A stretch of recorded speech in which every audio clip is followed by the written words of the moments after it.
And they're this secret group of people who are plotting and scheming to create a one world government. And then you have the United States of Europe, the EU. And the EU is seen as the restored Roman Empire. What they see is that the kingdom of the Antichrist is the old Roman Empire being restored, but on a global basis. The Trilateral Commission, have you ever heard of that? The Trilateral Commission. That's a group of United States congressmen and other foreign policy officials in our government are working to establish multilateral treaties and connections between countries, and that is part of this whole move toward a one world government. The Bilderbergs are a German family. You gotta get the Germans in here, folks. I mean, you can't have a conspiracy without the Germans. So you got this family that has been around here for decades, going back to the 1800s, and in each of the world wars, trying to create this world government. They were even in here with Hitler and a few others, and this was all a part of this one world government. Then you have the New Age religions. The New Age religions are a part of what Revelation talks about as the false prophet, creating a new false religion in which all of the religions have truth. Oprah. You can get to God in many different ways. Oprah, New Age, crystals. We accept the Muslim, and we accept the Buddhist, and we accept the Hindu, and we accept all of them as merely different paths to get to the same place, which is, oneness with God, or achievement, or self-actualization, or whatever. And all of this New Age movement stuff is going to create a world religion. So we're going to have a world ruler with a world religion and all of these things that are going to come together to create the one world government which will establish itself during the tribulation with the Antichrist. President Obama, according to Henry Kissinger has been quoted as saying, President Obama is being primed to create the New World Order. Now that's been in 2 or 3 have been reported, and people like Jack Van Impe and others are just going crazy. That not necessarily that he is the Antichrist, although some of them thinking maybe he might be, but he is so involved as, of course, he's not a true American, right? He's Muslim, right? Not a Christian. He's more tolerant of other religions, right? He goes to the UN and he speaks and he's proclaimed, and they have quotations of various people who actually are calling Obama savior. They're going nuts that this may be the man who is grooming, if not the Antichrist, but is laying the groundwork for the Antichrist. So what they do is that they have just enough current events, just enough historical information that you can kind of throw it together and mix it up. And people who really don't think critically, people who don't ask questions, people who hear this stuff, take it hook, line, and sinker and go, oh my gosh, this is in my headlines. This is my president. This is happening. This is real. And they don't stop to ask the questions. How does this conspiracy thing ever hang together? What makes it work? How does it work? It's kind of like all of the other conspiracy theories that you often hear.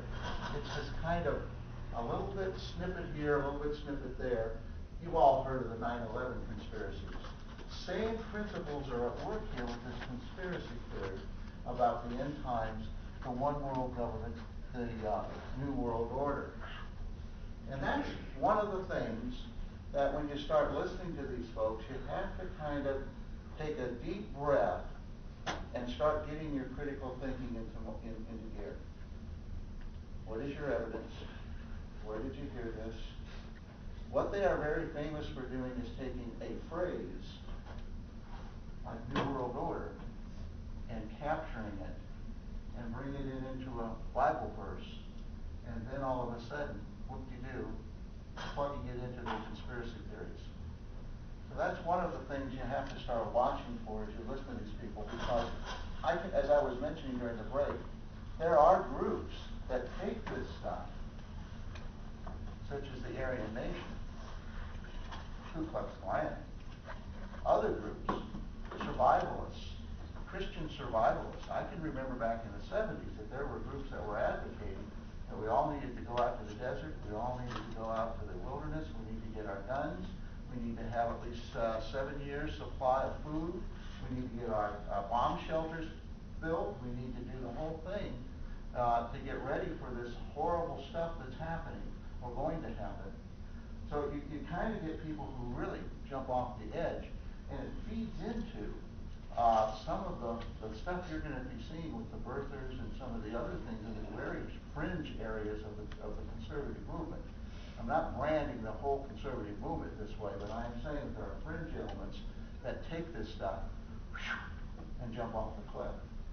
So kind of be watching if you hear from some of these things and hear some of these terms. That's why they don't like the United Nations. They believe that it is the end of nationalism. Kind of like Lenin's song, imagine no religion and no nations too, nothing to die or fight for, you know?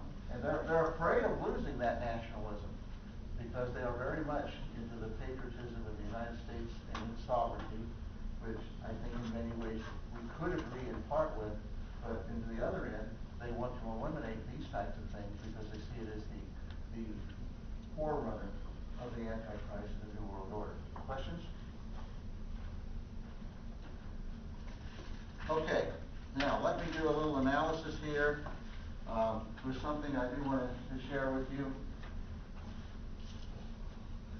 In terms of the rapture, in terms of where it came from, how it developed, I mentioned that during the 1800s, it developed. I'm reading from The Battle for God, A Story of Fundamentalism by Karen Armstrong. I recommend anything by Karen Armstrong. She has written probably a dozen books. She started out as a Catholic nun and has sort of evolved into this very scholarly, incredibly good writer. And her own book here, The Battle for God, on page 139, she writes, "There was one important difference, however. Whether the Europeans imagined everybody enduring the ordeal of the Great War, Darby, and Darby is the one that introduces premillennialism and the dispensationalism to the United States in the 1800s. Darby provided the elect way out on the basis of a chance remark in St. Paul, who believed that Christians alive at the time of Jesus' second coming will be taken up to the clouds in a medium in the air." We just read that, didn't we? Darby maintained that just before the beginning of the tribulation there would be a rapture, a snatching up of born-again Christians who would be taken up to heaven so that they could escape the terrible sufferings of the last days. The rapture has been imagined in concrete literal detail by premillennialists.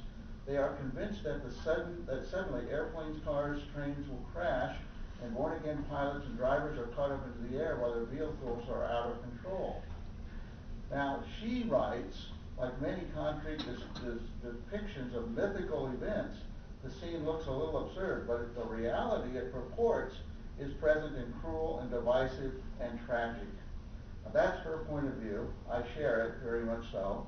And Darby came from Britain to the United States in the 1800s, and he was the one that introduced. So that is true, that very much this idea of premillennialism and dispensationalism is a fairly new product.